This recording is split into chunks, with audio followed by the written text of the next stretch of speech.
This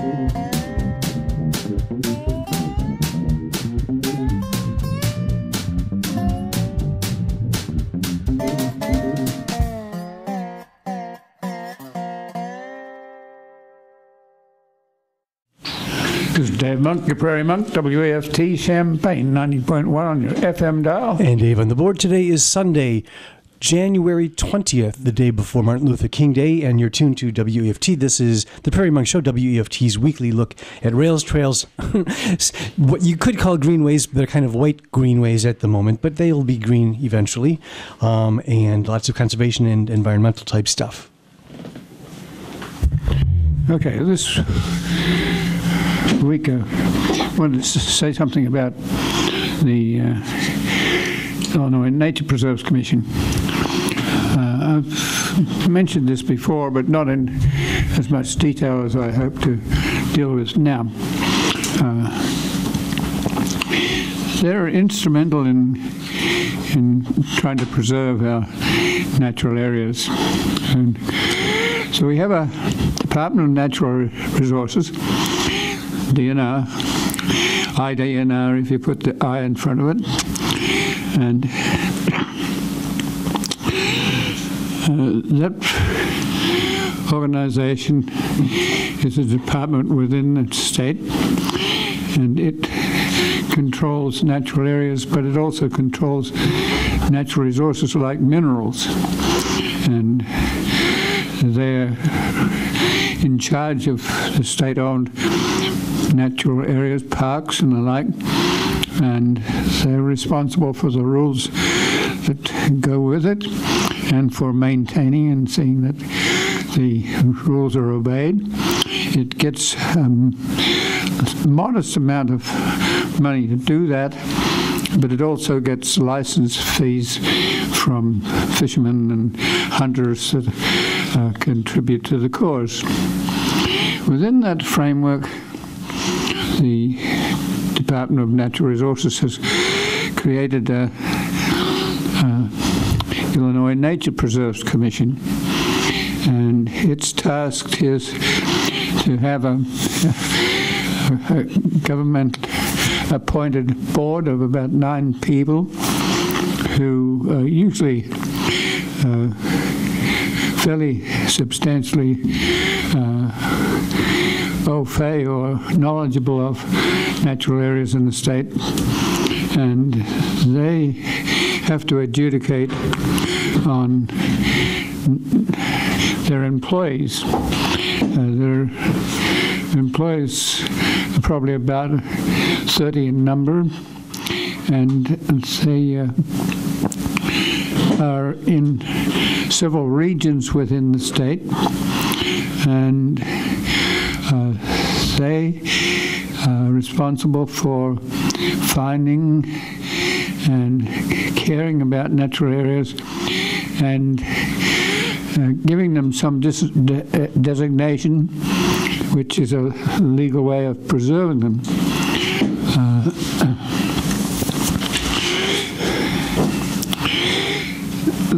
The Department of Natural Resources also has an ANAI, an Illinois Inventory of Natural Areas, and that has been a project for many years, and it outlines the state's potential. It creates an inventory of 14 different ecosystems, and gives a designation to numbered sites that are or will be part of the inventory of natural areas that we have. The state is very various. It runs from coastal type lowlands in the south around Cairo and places like that, all the way to the north for pine forests, almost getting north to Canada.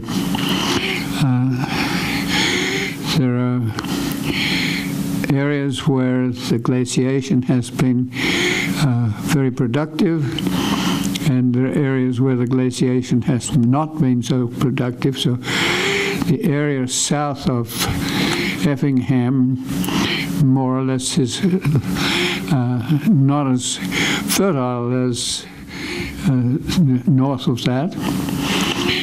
There are areas to the northwest corner that are glaciated, or not glaciated, known as the driftless area. So in that case, the glaciers were impounded to some extent. The water was melting, and it melted and ran through the landscape, making canyons, but not disturbing some of the natural resource at the top. So these become little areas or refugia that handle plants and animals that can come back after glaciation. So they're fairly rare. And the northeast part of the state is known as morainic area, where you get the deposit of glacial material and small mounds where the glacier, the continental glacier, would sit according to the climate for perhaps a number of years and then move on. If the world got cooler, they came further south. If it warmed, they would move north. Along the rivers, there are bottomland vegetation, and usually there are uplands nearby where the rivers, when the glaciers retreated and the earth warmed, the landscape was dry, and often sand blew across the landscape. The heavier sand fell out earlier, but so in areas like Kankakee, you get sand dunes with blown material. And some of that blown material is loose or wind-blown, very fine material, very fertile, but it has a characteristic. There are small elements of Mississippi River we look at. There are some of the uplift of the Ozarks came through into southern Illinois. There are places where there's quite a bit of sand, and just so there's a range of 14 different ecosystems, and that helps. So if you are in this game, one of the helpful things is to put a number on things, to sort out their character. One of the things you might do with the soil, for instance, is you might have a set of sieves and figure out what amount of material was very fine-grained and what was coarse-grained.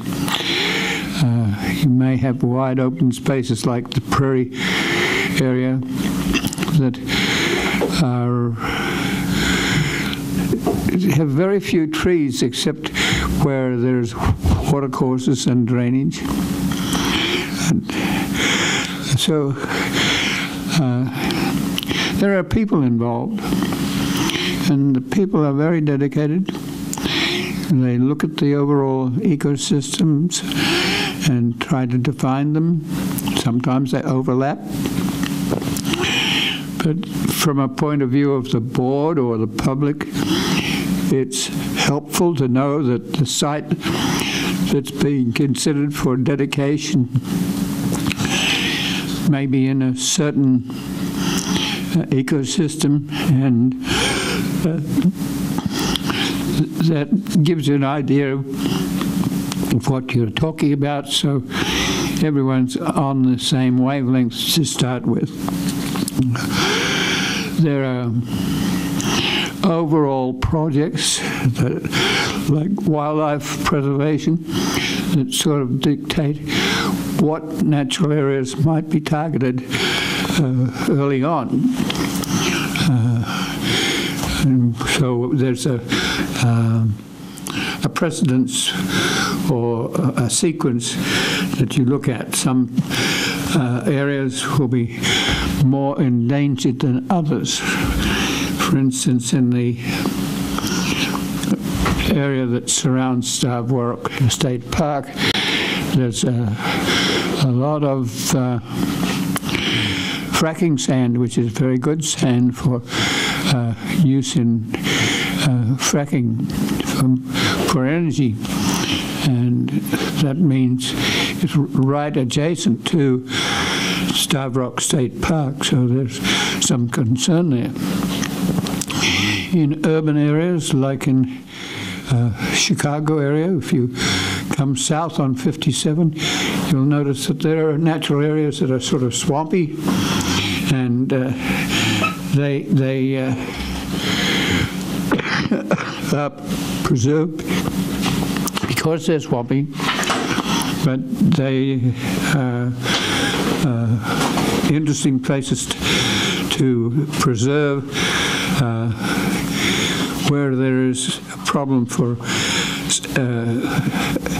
urban expansion.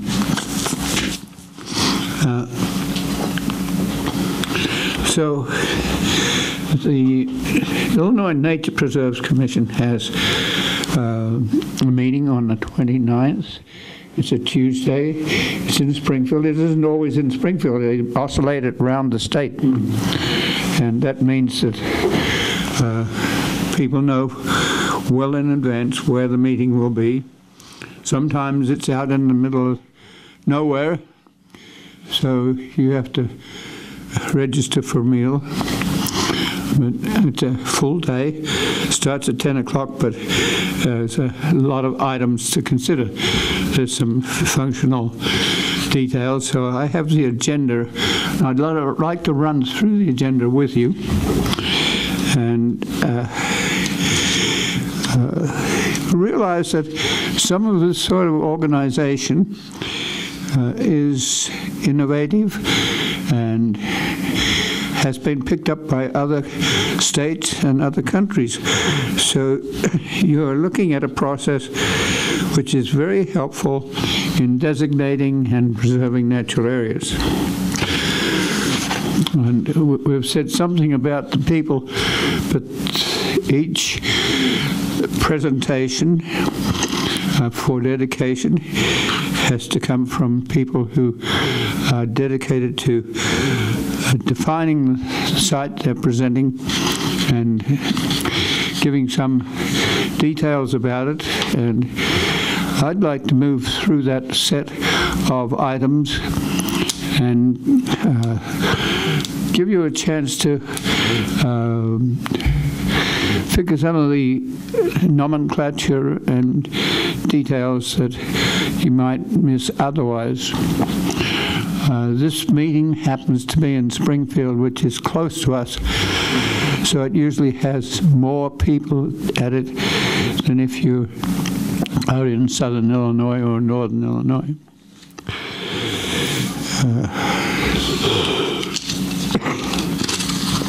There are two types of preservation that are dealt with.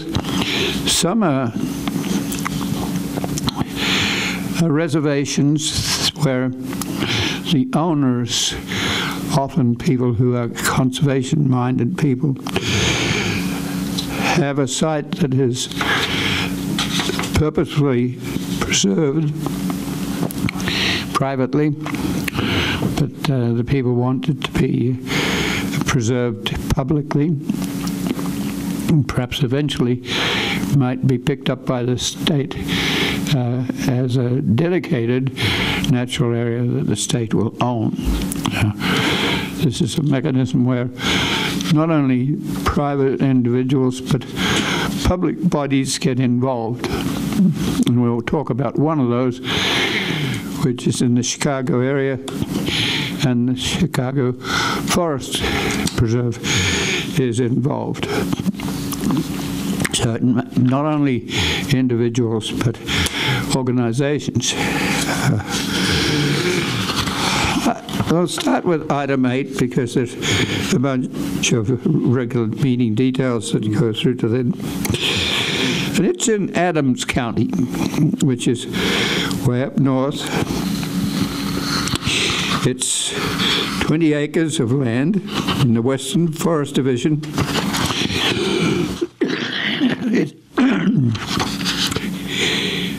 It's not necessarily totally north. It's sort of in the middle of the north and sort of west of Galesburg and near to the river.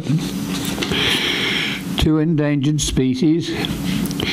And there's a term which is the greatest need for conservation. So there are organisms in each of these places that haven't necessarily been put on an endangered species list, but they're rare. And so most of the applications will have a comment about the species in greatest need.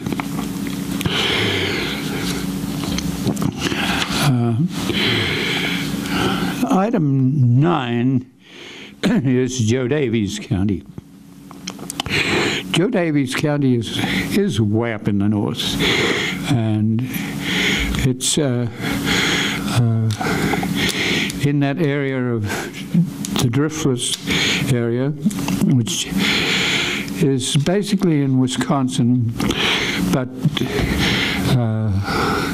comes into the northwest corner of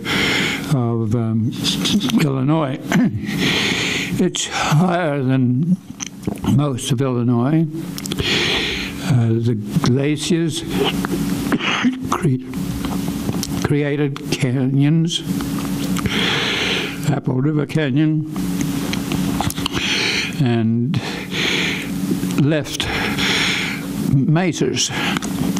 A mesa is an area that has soft rock, but harder rock on the top. So often the softer rock erodes more easily and leaves a sort of tableland at the top.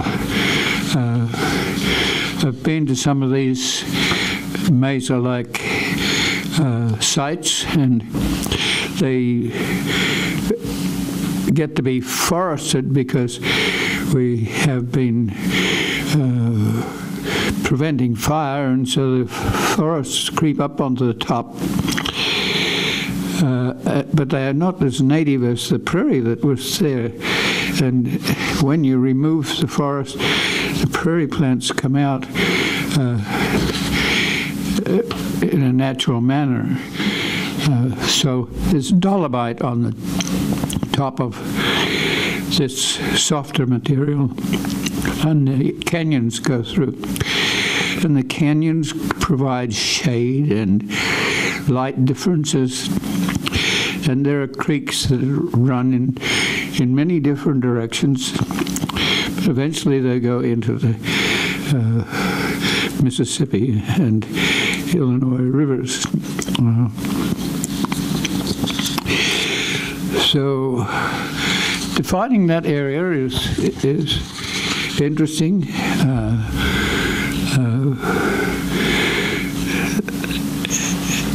And it lets people know where they are.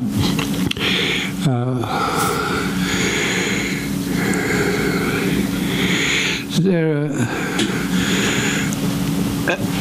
places where you're adding natural areas to already established acres. In this case, the site being considered is 160 acres, but it enables 333 acres of Wapella land and water preserve. This site is also a site that's cherished by Native Americans. So then you have the input of archaeology and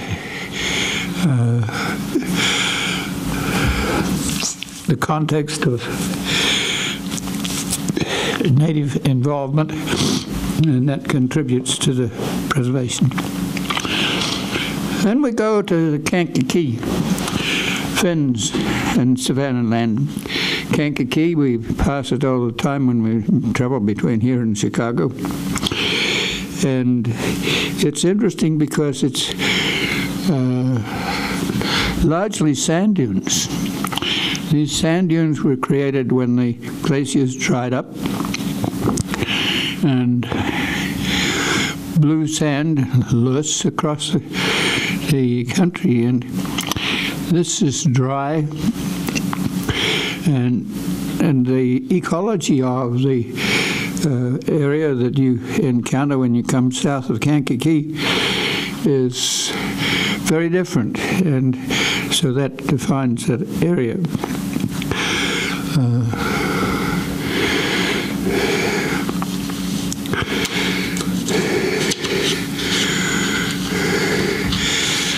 Then we go to LaSalle County. David and I go fairly regularly to another organization, which is the Illinois Nature Preserves the Conservation Coalition? Yes, coalition, and put together by a number of people, including Fran Hardy.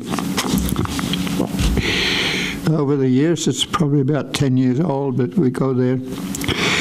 And LaSalle County has a very popular park. It's fairly near to Chicago, so it has sandstone, canyons and wetlands and seeps, and it's one of these places that's very close to the harvesting of sand for fracking. Strangely, the world is getting to be short of sand. We use sand in the creation of concrete, and more mining sand is a challenge. So in this case, there's a well-established campground owned by the Simonson family, and they have 163 acres, and it's not only a campground, it's a natural area too, and right adjacent to Starved Rock natural areas. We go past it as we drive out of Starved Rock State Park. So this is an area that is of concern to the public, lest they lose the opportunity to preserve these areas. Sometimes there is a cultural detail. In this case, the Black Hawk War was there, and Starved Rock is where there was a starving situation because it could be surrounded by troops. So you not only have the nature, but you have the culture also. Then we go to Ogle County. Ogle County is in the northwest area. It's hill country division. It's rolling and farmland, but it's long looked as being a grassland. The Nachusa Prairie is about a complex of about 3,000 acres. And there's a spot that's adjacent, which has reconstructed grassland and remnant sites, and it also has buffalo. There's a little bit of challenge about the buffalo, because the question is, how many buffalo did Illinois have, and are there too many buffalo for the area involved? So when you come to board discussion, sometimes an item like that is there for consideration. Jack White has already made it known that he thinks that he is expert on assessing some of these natural areas, and he thinks that there's probably too many bison, and in actual fact, bisons are very fecund and they increase fairly quickly. So if you have bison, they're not only strong and you need fairly decent fences, but they also breed, and you either need to sell them off or have buffalo burgers for sale. Then we go to Cook County. Cook County is one of the 7 ring counties, but it's the center county. And the southern part of it is about where there's Route 80 and Route 294 that goes north, and there's a road round to Indiana. And this is in the morainic area, so you have moraines. If you want to take a ship from Lake Michigan to the Illinois River, you actually have to have locks that allow you to lift the boat up and over some of this morainic material. Blue Island and places like that have a rolling nature and some hilliness. But there's also a lot of swamp, and you can see it as you come out of Chicago, go south on 57, and there's a huge lake in there that has been settled by humans for many thousands of years. It's near to Markham Prairie that has been saved by diligence. There is a school right on the prairie, and it has prairie species growing in the playground. But it's a unique area. If it is drained, it can become urban territory. So Lansing is an area more towards the Indiana line, and it has tremendous archaeological benefits.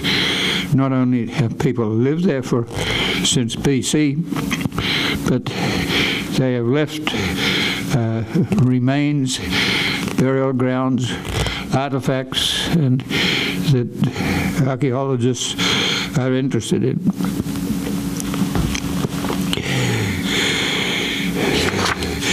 Now we move to Henderson County, which is sand prairie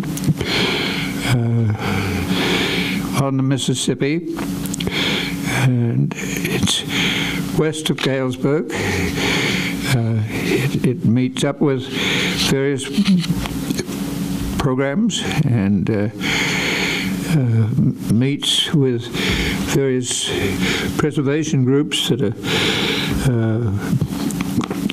grassland, forest, and woodland, streams preservation, and so that is dedication for different division.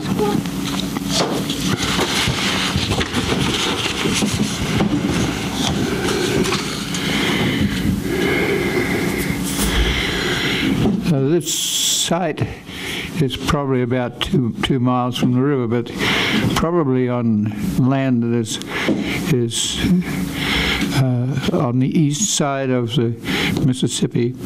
And you have to know that the wind comes up from the west and comes up over the hills on the west side of the Mississippi and then drops down over the dried up glaciation canals and drives some of that loess across the country. So this not only has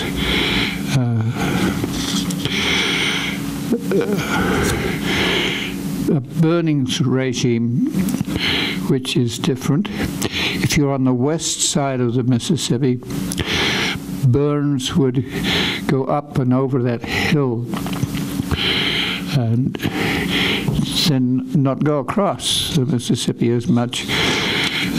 So it creates a slightly different ecosystem on the west side of the Mississippi as compared with the east side.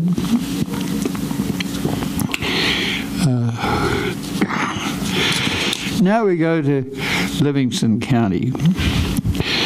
It's west of Kankakee. There's a little place called Kempton. It's a rather wonderful place to go to because it's part of a railroad line which goes from Sonneman, or goes, it's called the,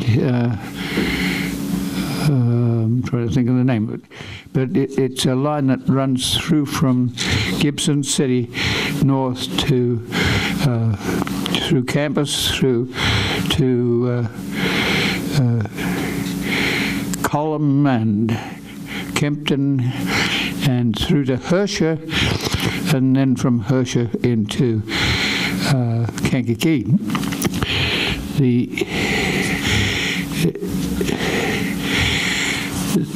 In early deregulation of railroads, that line was to be closed. So the elevators on that line got together and approached the government for assistance and got something like $4 million to preserve that line.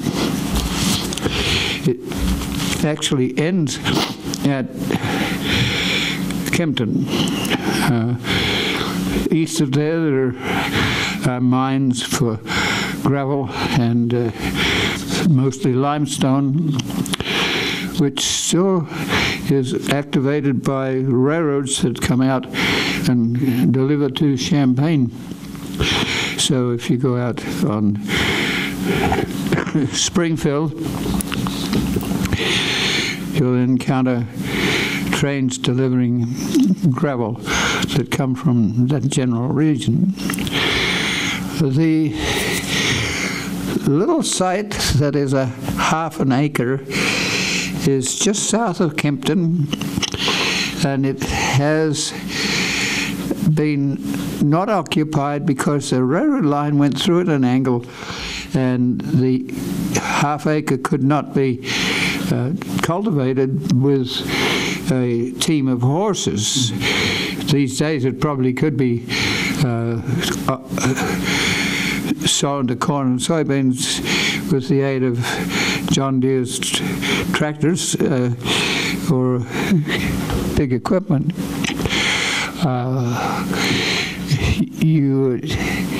If you're a prairie nut, you are amazed at this site. It's got probably a lot of the 100 species that you would find in this area. And the English family is nearby. They own it, and they know its value. It's been a natural heritage site for many years now, and the family burns it intermittently to maintain its dignity, which is what came from natural burns sparked often by lightning strikes, but more recently by humans, including Native Americans, who got to know that burning the prairie made it more productive, and they could use the burn to surround a territory and leave a gap for animals to escape and be harvested.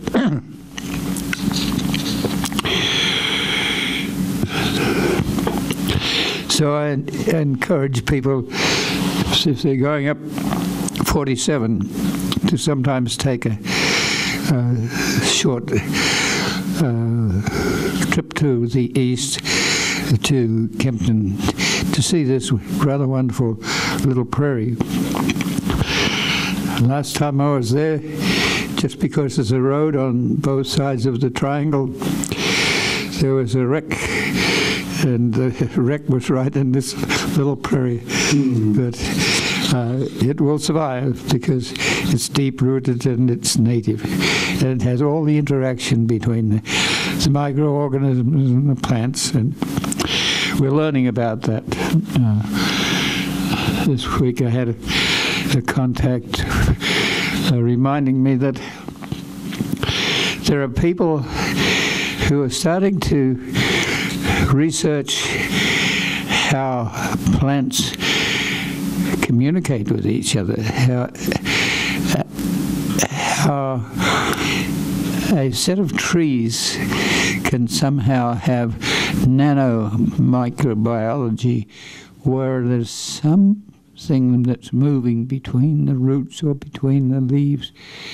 And there are people who are looking at sound and how sound affects some of these creatures. Does the wind tell you something? So we need these places for things we don't know about. So the University of Adelaide has a doctoral person who's been working with this, and she now is working at the University of Sydney.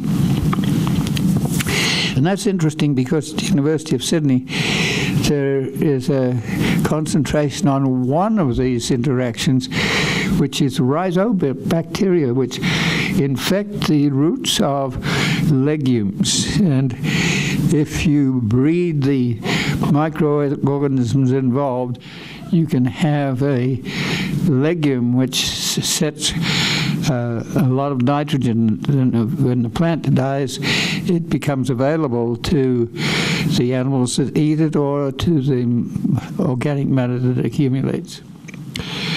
So we're looking at some of the more subtle aspects of our natural areas.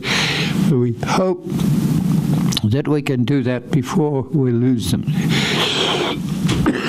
That's why we're concerned about some of our own railroad right-of-way prairies, because they're the only piece of prairie left in this area.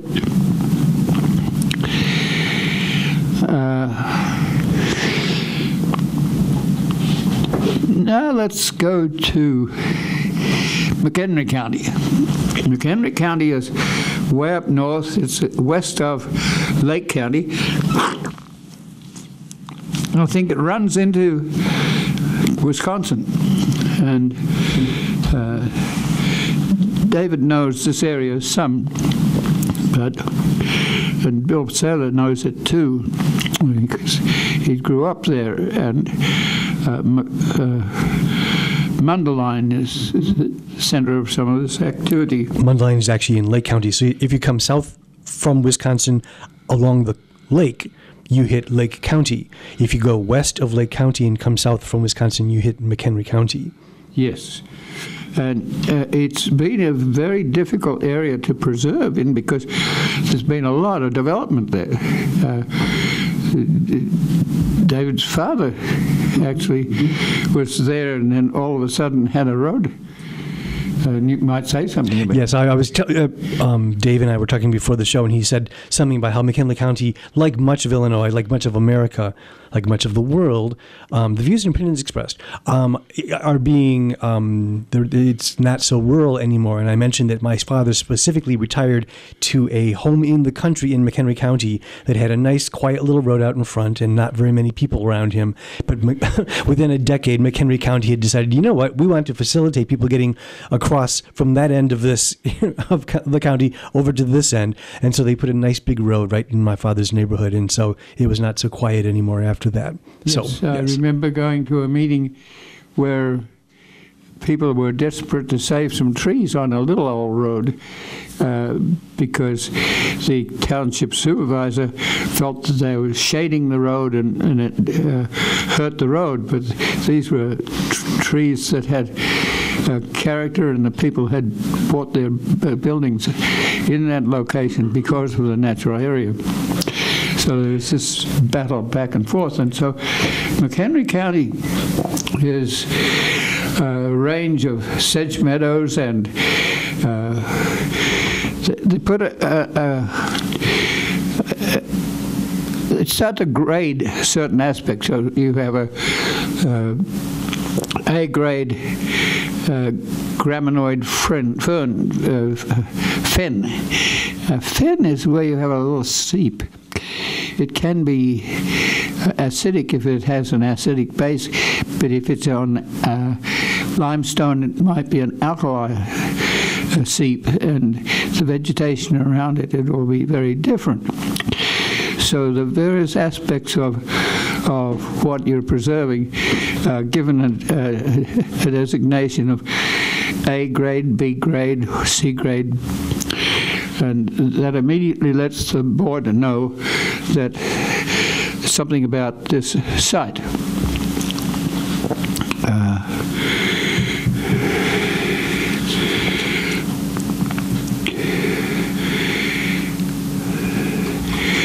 The area that we're talking about is in the McHenry County Conservation District, and we have to remember that conservation districts have a more responsibility for saving natural areas than a forest preserve. Legally, they have a different ratio of interest from preservation to recreation.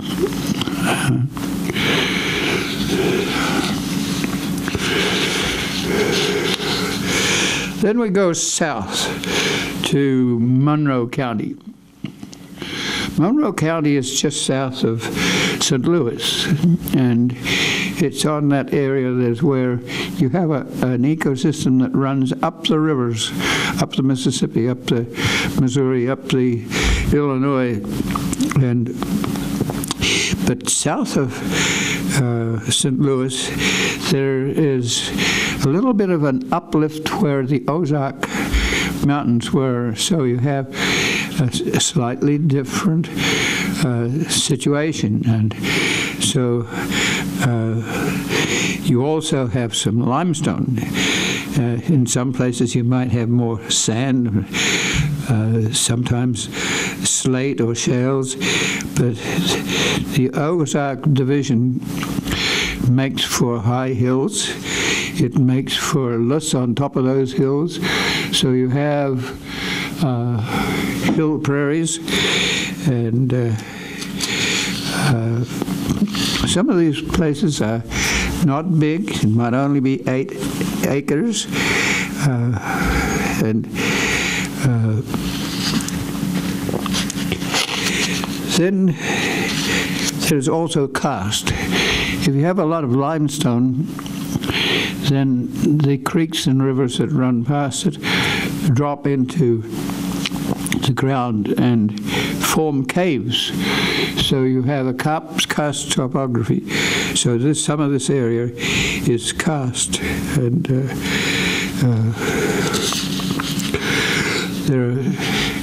if you have a cave, you have creatures like bats that can live there and have their young ones there. Bats are very interesting. At the moment in Australia, they're losing out because the Australians are facing a temperature of 110, and the flying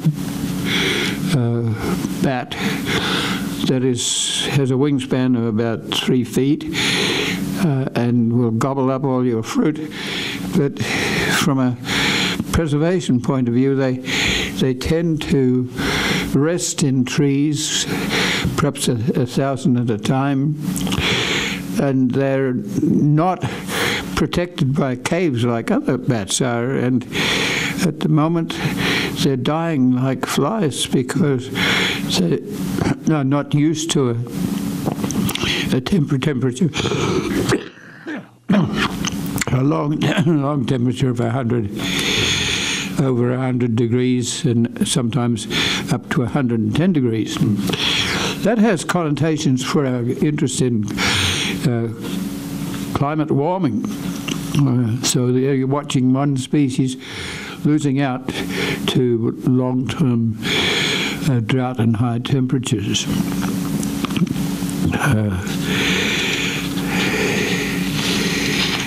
That sort of gets you an idea of what we're talking about as far as the meeting at Springfield is concerned.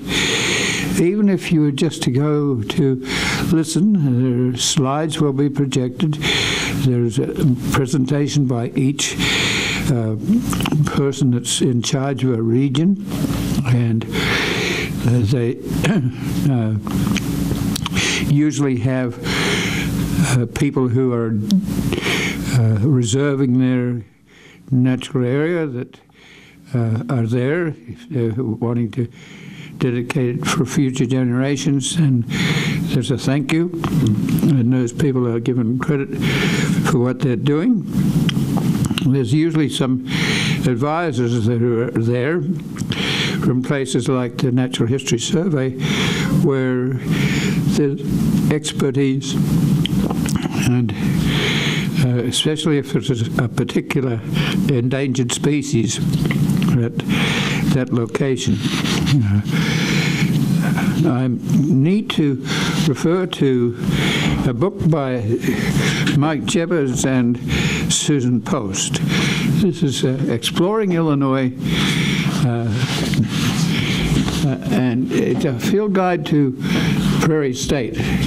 And in the back of this guide, there is a map that we will probably project in the visual version of this program, and gives you an idea of how the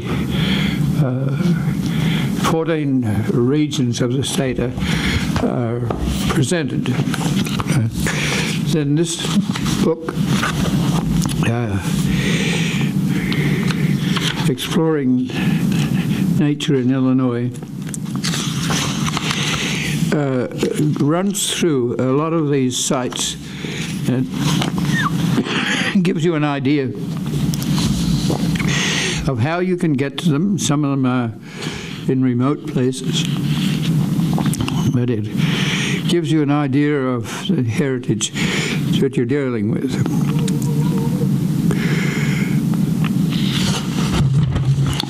Now, let me see how much time I have left.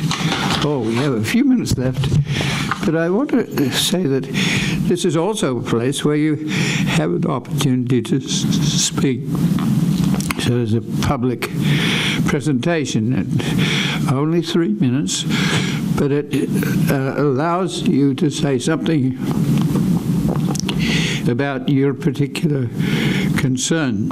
And in my case, I'm mightily concerned about the width of railroad beds that are being used for trails. If we have 23,000 miles of rail trails that are preserving the dignity of railroad right-of-ways, and they're as wide as they are, then you're taking out a lot of the natural areas that we have. That railroad bed is usually 100 feet wide, maybe less than that in some cases. 69 feet wide. It sometimes is adjacent to an interurban that came in with electricity, which would be about 30-odd feet wide. And there's a road usually to parallel the railroad line. It was easier to parallel the railroad line than to go put roads through farmland, and there would have been a lot of resistance. So in our case with the Kickapoo Trail, we have a 150 highway that runs parallel to the railroad right-of-way and has the right of eminent domain to take over adjacent land for widening. Very seldom is the land taken out of the farmland, which means that we lose the natural area. So in the Kickapoo situation, the next phase, I hope, will not be as wide. So then I will perhaps, if I'm able to be there, I would say that this is something that concerns me. We don't really have a bunch of attorneys that are willing to speak for natural areas, except that you have this Department of Natural Resources with a Nature Preserves Commission and other agencies like the Prairie State Conservation Coalition. And so those people need to hear what we have to say and let us know if they can in some way help legally to save places like in the area between Urbana and St. Joe was where early ecologists would rent the land adjacent to the railroad from the Big Four and use that area to teach. And one of their students was George Fell, who put together the Nature Conservancy at a later date in Washington. And so there's history there. We've lost that history because of the width of this particular trail. So in Danville, we have some of the same problem because there are areas there that are rich in prairie. They're not the richest. They're not like the English prairie, but they're what we have, and it's only what we have. So we have an opportunity to say something at this particular meeting. I think we're near the end here. You have 3 minutes. Ah, okay. We have had one of these situations outside of Allerton Park, where we have a 4 miles of halfway decent prairie. It's 100 feet wide. It's adjacent to an old highway, and there is a move afoot to put a trail through the prairie. If you have a habitat where we have found endangered rattlesnakes,